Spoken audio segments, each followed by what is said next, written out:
এই তো আমাদের সেই ঝুনঝুনটা আজকে মা হয়ে গেছে। সে হচ্ছে তিনটে ফুটফুটে বিড়াল জন্ম দিছে।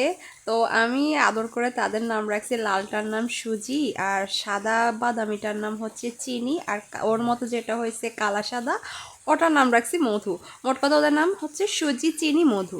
তো গত 1ই মে হচ্ছে ভোর 6টার দিকে হচ্ছে ওর হচ্ছে প্রচণ্ড হচ্ছে ব্যথা উঠে। তো যার যার ফলে হচ্ছে ওকে আমি এরকম সুন্দর করে একটা গামলা সাজাই দিছি, গামলা বলে লাল গামলা, এরকম সাজাই দিছি। তারপর হচ্ছে বিড়াল সচরাচর মানুষের সামনে হচ্ছে বাচ্চারা প্রসব করে না, কিন্তু আমাদের বিড়ালটা হচ্ছে আমাদের মতো, আমাদের হচ্ছে স্নেহের আদরের।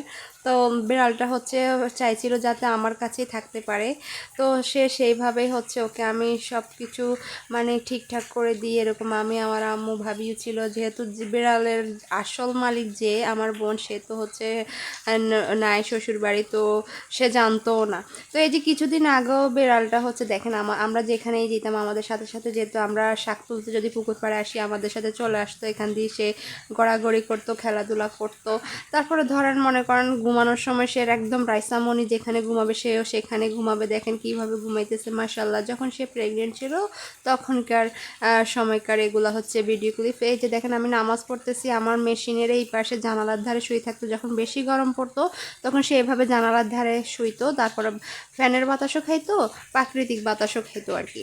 তো এই আর কি আমাদের বিড়ালটা আমাদের অতি আদর। আমাদের এর আগে আরও 2-3টা বিড়াল আমরা পালছি, কিন্তু ভাগ্যদোষে ওগুলো হয় নাই, মানে হচ্ছে ওরা আল্লাহর ডাকে চলে গেছে। তো আমরা অতি মন খারাপ ছিল আমাদের, যে আমাদের একটা বিড়ালও হচ্ছে না। কারণ হচ্ছে আজ থেকে যখন আমরা ঢাকা গেছিলাম, আজ থেকে 10-12 বছর আগে, তখন আমাদের একটা মেয়ে বিড়াল ছিল, ওর নাম লুকু চেয়ারি ছিল। তো ওই বিড়ালটাও তখন প্রেগনেন্ট ছিল, ওই অবস্থা আমরা ওকে রেখে ঢাকা চলে যাই।